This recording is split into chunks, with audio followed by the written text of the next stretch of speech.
안녕하세요. 망치자문사나입니다. 여기는 울산 현장이고요. 리모델링 주택 현장입니다.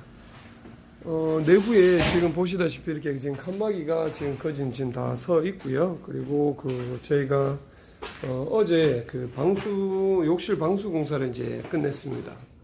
자, 이제 여기 타일을 바로 할 수 있게끔 이렇게 방수까지 다 마감을 해둔 상태고요. 그리고 내부에는 다음 주부터는 이제 본격적으로 저희가 목 작업이 들어갈 계획인데, 보통 바닥에 보시면 저희가 방통을 먼저 쳐야 되는 상황인데, 전편에 저희가 말씀드렸다시피 여기 지금 콘크리트 파업 때문에 지금 방통을 칠 수 없는 상황입니다.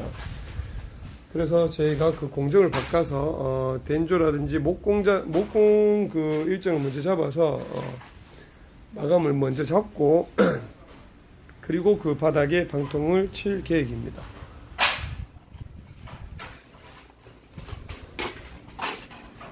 여기 필스 할 때 필 다 뜯어버리지 여기.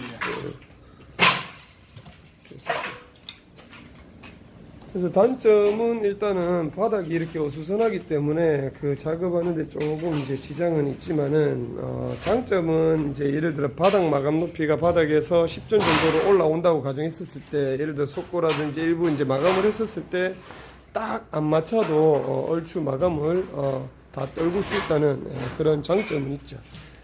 여기도 욕실에 저희가 방수를 작업을 다 했고요. 떠바리 시공을 할 거기 때문에 이렇게 좀 거칠게 면을 잡아놔야 됩니다. 그리고 배관 같은 경우는 저희가 신설로 해서 다시 입상을 해서 다시 다 땡겨 나왔습니다. 그래서 배수 배관과 전기 같은 경우를 리모델링 할 때 이렇게 새로 다 작업을 해야 되지, 만약에 여기 있는 데서 공사를 하게 되면은 기존 배선과 기존 배관을 쓰게 되면은 어떠한 현상들이 생기냐면은 누수가 무조건 발생이 되고요. 배관 같은 경우는. 그리고 전기 같은 경우는 이제 전력이 만약에 높아지면은 예를 들어 차단기가 떨어진다든지, 예전에 있는 전기의 두께하고 지금 전기 두께하고 차이가 좀 있습니다. 그렇기 때문에 꼭 오래된 전기는 철거를 다 하시고 신설로 해서 공사를 하시는 게 제일 정확한 답입니다. 보시면 이 금액을 리모델링 공사할 때 대부분 금액을 아끼기 위해서 평당 금액을 물어보면은, 어떤 업체는 예를 들어 30평 기준으로 했었을 때 어떤 업체는 3천만 원의 리모델링 견적 금액이 나오고, 어떤 업체는 6천만 원이란 리모델링 견적 금액이 나온다고 가정했었을 때, 내부 상세 이런 내역서들을 확인해 보시면은 다 거기에 답이 나옵니다. 보통 3천만 원짜리 공사 같은 경우는 리폼 개념으로 해서, 리폼도 아니죠. 쉽게 말해서 신설로 들어가는 배관이라든지 전기 품목이 빠져 있습니다. 기존에 있는 상태에서 공사를 한다라고 보시면 되죠. 그런 것 같은 경우는 보통 아파트 리모델링을 할 때 보통 평당 한 100만 원 정도를 이제 잡으시면 되는데, 그것도 예전에 한 3, 4년 전에 기본 단가고요. 요즘에는 인테리어를 조금 신경 써서 잘 하려고 하면은 140만 원대, 150만 원대 이상 듭니다. 그래서 그런 부분에는 보통 아파트 같은 경우는 배관이라든지 전기를 신설로 하지 않기 때문에 그런 금액이 나오고요. 그리고 주택 같은 경우는, 주택이나 빌라 같은 경우는 건물이 보통 15년 이상, 20년 이상이 된 건물이 대부분입니다. 그렇기 때문에 그때 당시에 건축 자재, 전기와 배관 자체가 지금의 건축 자재인 배관과 전기와 다르다라는 거. 굵기가 다르고, 그리고 지금은 제품이 좋아졌기 때문에 지금에 있는 제품을 쓰셔야 되고요. 그리고 배관 같은 경우도 수명이 다 있기 때문에 수명이 지났는 걸 가지고 아무리 인테리어를 잘 한다 하더라도, 결국에는 마감이 이쁘고 한다 하더라도 세월이 1, 2년 정도 지나면 또 탈이 나서 재공사를 해야 되는 그런 불상사를 겪게 될 것입니다. 그래서 지금 보시면은, 여기 보시면 저희가 확장면입니다. 확장면에 저희가 이렇게 깨내어서 이렇게 거실의 넓은 전망창을 저희가 시공할 예정이고요. 그리고 이 거실 뷰가 거실하고 주방이 이제 넓기 때문에 저희가 처음에는 좁았죠. 근데 이 공간을 확장함으로 인해서 이렇게 좀 넓게 저희가 공간을 뽑아냈습니다. 그리고 여기에 스프레이로 다 표시를 해놨죠. TV 이런 식으로. 네. 자, 그리고 주택 그 리모델링에 있어서 주택 뭐 빌라 리모델링에 있어서 그 사실상 이게 손을 대면 한도 끝도 없어요. 오래된 그 구조물 같은 경우는 손을 대면 한도 끝도 없기 때문에 요즘에 인건비가 비싸기 때문에 한번 잘못 손대면은 금액이 엄청나게 깨집니다. 그래서 리모델링 하시는 분들 특히나 그 계약할 때 그 조건을 잘 파악하셔가지고 공사를 진행하시는 게 맞고요. 그리고 그 뭐 무작정 다 철거를 다 한다고 좋은 건 아니고요. 살릴 수 있는 건 최대한 살리고, 그리고 철거를 할 수 있는 거는 가감하게 철거를 하고, 이러한 판단을 경험으로 판단을 내리셔야 됩니다. 지금 그 보시면은 그 평면 계획처럼 이렇게 잘 나왔어요. 평면 계획을 그 저희가 잘 잡지 않으면은 현장에서는 무조건 사고가 납니다. 어떤 불상사가 생기냐면은 나중에 직기를 배치했었을 때 직기가 들어가지 않는다는 현상, 그리고 방 안에 이렇게 구도가 평면 2D로 이렇게 봤을 때하고 3D로 봤을 때하고 차이가 엄청나게 난다는 거죠. 그래서 이제 막상 이제 그 건축 클라이언트하고 얘기를 해서 저희가 공사를 하고 이제 입체적으로 이제 건물이 올라가기 시작했어요. 그러면서 얘기를 하는데 클라이언트하고 이제 시공사하고 마찰이 생깁니다. 왜? 나는 내가 생각했는 이 면적은 이 면적이 아닌데 왜 이렇게 작게 나왔냐. 그때부터 문제가 시작되고 공사 중간에 계속 클레임이 걸리면서 우리 그 댓글에서 말씀드렸는 것처럼 이제 그때부터 업자하고 클라이언트하고 이제 마찰이 생기면은 신뢰가 떨어지게 되겠죠. 그렇게 되면은 결국에는 금전적으로 요구되는 부분들이 원활하게 돌아가지 않고 결국에는 이제 묶게 되고 시공사 입장에서는 또 공사를 안 해주는 그런 현상들이 생기게 됩니다. 그래서 이런 부분들을 해소하기 위해서는 시공사 입장에서는 완벽하게 클라이언트를 설득을 시키고 정확하게 어떤 식으로 들어가는지를 완벽하게 보여줄 수가 있어야 되고, 그리고 그 시공사 입장에서는 클라이언트 입장에서는 얘기를 충분히 들어보시고, 그리고 그 내용들을 2D나 3D로 확인을 꼭 하셔야 됩니다. 아니면 컨셉 사진을 확인하셔가지고 어떤 식으로 들어간다든지를 정확하게 잡아주셔야 됩니다. 그리고 그 건축주분, 그래서 그 클라이언트 분들이 특히나 리모델링이나 그 뭐 이런 주택 리모델링을 할 때 제일 그 애매한 질문을 많이 합니다. 그게 뭐냐면은 시공사가 들어왔었을 때 뭐 예를 들어 우리가 1억짜리 공사를 한다고 가정했었을 때 말 한마디를 이렇게 해서 요거는 해줄 수 있지 않겠나라는 이런 얘기를 하게 되는데, 그게 쌓이다 보면 엄청나게 금액이 발생이 돼요. 그래서 그런 부분들을 아예 처음부터 정확하게 매듭을 지으세요. 그래서 예를 들어 리모델링을 들어간다 내부에, 그러면은 그냥 현장에서 간단하게 이렇게 얘기할 부분이 아니고 여기에 이렇게 인테리어 선반 같은 거 이렇게 만들어주면 안 됩니까? 저기도 수납장을 만들어주면 안 됩니까? 뭐 이런 요구를 하게 됩니다. 근데 이게 그 애시당초 처음에 얘기되지 않는 내용을 현장에서 얘기하게 되면은 시공사 입장에서는 엄청나게 불편하게 느껴집니다. 그리고 금전적으로 요구할 수밖에 없죠. 그리고 또 반대로 클라이언트 같은 경우는 1억짜리 공사하는데 그거 하나 못 해주겠냐, 이런 반응이 나올 수밖에 없어요. 그러면 결국에는 서로 문제가 되기 때문에 정확하게 우리가 공사 들어갈 때 기본적인 인테리어 선반이라든지 이런 것들은 저희가 작업을 해주기로 했습니다. 이렇게 이제 정확하게 어디서 어디까지를 확실하게 짚고 넘어가야 되고요. 그리고 요즘에는 예전처럼 그렇게 되지 않기 때문에 뭐 어설프게 이렇게 뭐 하나하나 이렇게 걸쳐서 이렇게 그냥 뭐 얹혀간다는 그런 개념으로 보시면 안 됩니다. 왜냐면은 인건비가 비싸기 때문에 대나웃이 한번 나버리면 돈 100만 원이 그냥 날아가는 거예요. 그리고 이 공사 품목으로 따졌을 때 품목이 이만큼 많고, 그리고 주택이나 빌라 같은 경우는 보시다시피 예상치 못한 일들이 엄청나게 변수가 발생됩니다. 근데 그 시공사 입장에서는 이런 거를 가지고 또 일일이 클라이언트들한테 다 청구를 못 합니다. 하지만 이것 또한 그 처음에 계약을 할 때 저는 얘기를 합니다. 이 철거를 하면서 혹시나 하는 문제와 불상사가 생기는 부분에 대해서 만약에 발생이 되게 되면은 그런 부분들을 제가 미리 언지에서 말씀을 드리겠다. 그리고 철거를 하면서 사실상 그렇잖아요. 이런 부분들이 구조도면을 일일이 다 받아서 봐야 되는데 구조도면이 20년 지난 그 주택이나 빌라 같은 경우는 구조도가 없습니다. 그래서 이게 뭘로 돼 있는지 볼 수 있는 그 부분이 아니고 이렇게 또 확장이 될 수 있는 부분이 있고 안 될 수 있는 부분이 있기 때문에 이런 것들을 미리 말씀을 드리고 클라이언트에게 얘기를 하고 꼭 공사를 진행해야 됩니다. 예를 들어 이런 겁니다.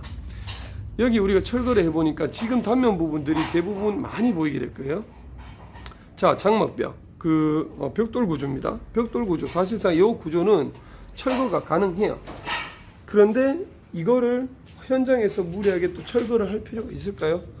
굳이 이거를 해버리면은 폐기물값 플러스 인건비 해서 엄청나게 비용이 많이 발생돼요. 그래서 살릴 수 있는 거는 최대한 살리고, 보시다시피 지금 큰 틀에 콘크리트 구조물 그 다음에 위에 지금 된조 위에 보면 슬라브가 들어가 있고요. 그리고 요놈이 지금 기둥을 요거는 지금 보조보라고 보시면 되고요. 이게 메인보라고 보시면 됩니다. 이렇게 기둥이랑 이렇게 같이 따라가는 요놈, 이게 구조도로 나중에 검색을 해보시면 요놈이 1층까지 그대로 연결되어 있습니다. 이런 놈들은 절대적으로 건들면 안 되고요. 그리고 하다못해 이거 무리한 확장을 한다고 해서 그 간혹 가다가 볼을 건드시는 업자분들이 있더라고요. 그래서 그런 것 때문에 문제가 발생되는 경우들도 많고요. 그리고 예전에 오래된 그 벽돌 구조의 주택은 어떤 형식으로 되어 있냐면은, 자, 요거를 제가 설명드릴게요. 벽돌 구조의 단층 1층짜리나 2층짜리 주택 가보시면은 슬라브 밑에 조적 구조로 해서 이 슬라브를 지탱을 하고 있습니다. 그런 것들은 그 구조상으로 지금 슬라브형 자체를 이 벽돌이 물고 있는 그 내력벽 역할을 하고 있기 때문에, 내력벽이라는 거는 그 힘을 받쳐주고 있는 역할을 하고 있는데, 그거를 무리하게 벽돌 구조에 주택 리모델링 했었을 때 그거를 무리하게 철거를 해버리면은 이 슬라브가 예전에 사람이 인력으로 해서 비벼서 넣는 것들이기 때문에 무조건 이렇게 처지면서 결국에는 치마가 되는 현상이 생깁니다. 그러면서 결국에는 붕괴가 되죠. 그래서 그런 부분들은 절대적으로 철거를 하면 안 되고요. 그런 것들은 일찌감치 고객님들한테 말씀을 주셔야 됩니다.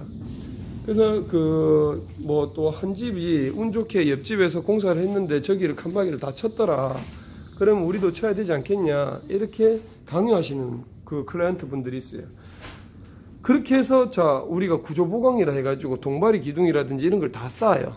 이렇게 넣는다 하더라도 사실상 그 벽돌 구조가 전체적으로 힘을 받치고 있는 힘 지탱력과 그 동바리가 받치고 있는 지탱력과 그 힘이 다릅니다. 그리고 그런 것들을 일일이 계산하면서 하기까지는 시간도 걸리고 구조도를 그리든지 그렇게 해야 되는 부분인데 금전적으로 많이 발생되게 되죠.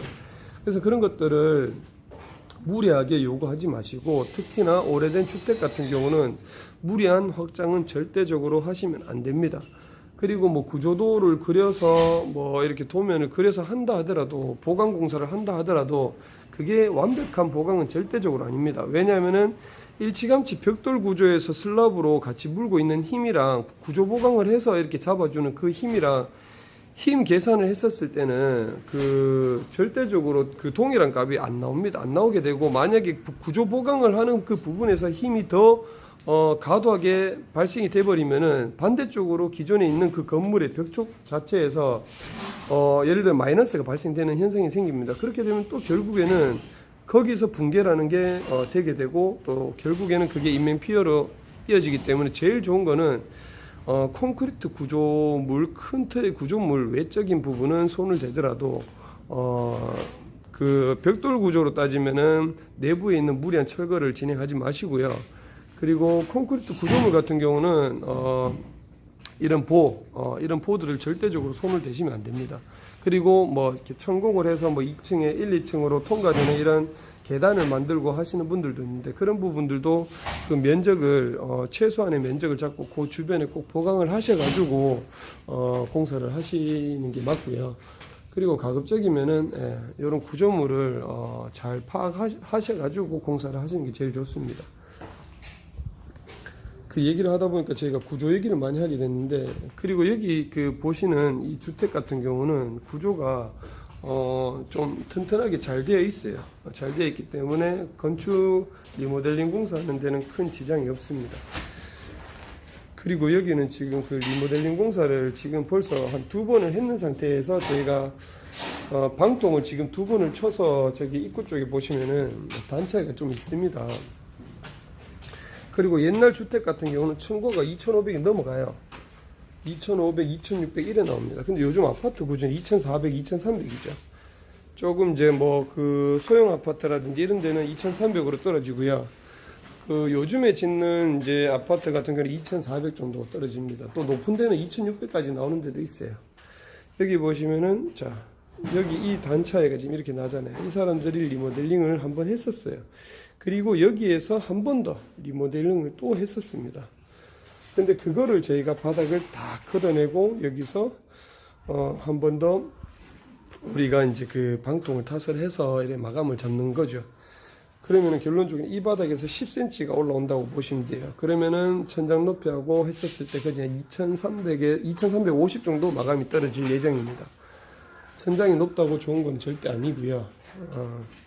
지금은 여기 같은 경우는 옥상이 슬라브인데도 여기가 된조가 되어 있기 때문에 이런 것들을 굳이 또 철거할 필요는 없습니다.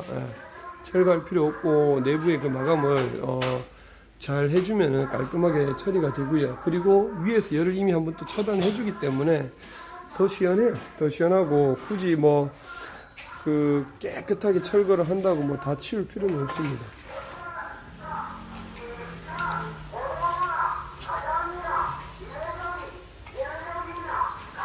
그리고 지금 이 주택 같은 경우는 벌써 2층에 배관에 일찌감치 누수가 발견이 되었어요. 그래서 지금 따지고 보면은 그 우리가 이 배관을 바닥에 배관을 긁어내면서 바닥을 조사를 해보니까 이미 누수가 흔적이 있더라고요. 그래서 그 누수가 계속 이제 장기적으로 갔었던 거죠. 그래서 지금 그 공사해 놨는 것도 저희가 촬영을 해주고 싶었는데 그 부분은 저희가 놓쳤고요.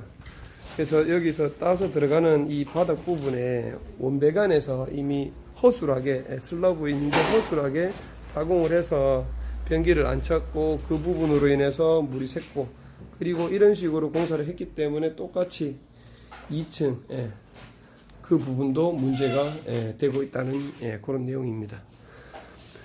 그리고 또 재미난 그 시공 방법에 대해서 제가 설명 한번 드리겠습니다. 이거는 알석고로 예전에 석고 이제 합지로 해서 공사를 했는데 이런 부분들도 저희가 굳이 철거를 하지 않고 이렇게 빵구멍을 내서 구멍을 내서 폼 충진을 하게 되면은 얘네들이 처음에 시공했을 때 예전에 처음에 시공했을 때 그런 하자를 저희가 다시 보강을 잡아주면서 그 보수를 해주는 역할입니다.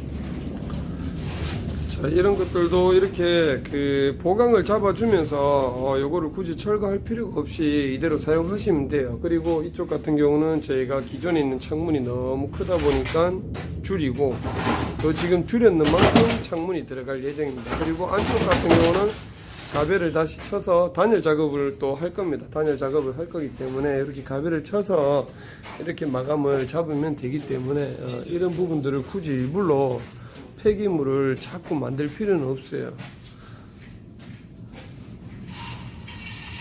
자, 이렇게 해서 오늘은 울산편에 대해서 저희가 영상을 마치도록 하고요. 그리고 조금 이게 시간이 조금은 걸릴 것 같아요. 그래서 지금 면적도 어느 정도 있고 그리고 이제 지금 콘크리트 파업 때문에 조금 또 문제가 걸리는 것도 있고 하여튼 제가 그 왔다 갔다 하면서 최대한 영상을 많이 올려드리도록 할 테니까 하여튼 그 영상을 잘 지켜보시고 이 영상이 마음에 드셨다고 하시면은 구독과 좋아요 꼭 눌러주시기 바랍니다.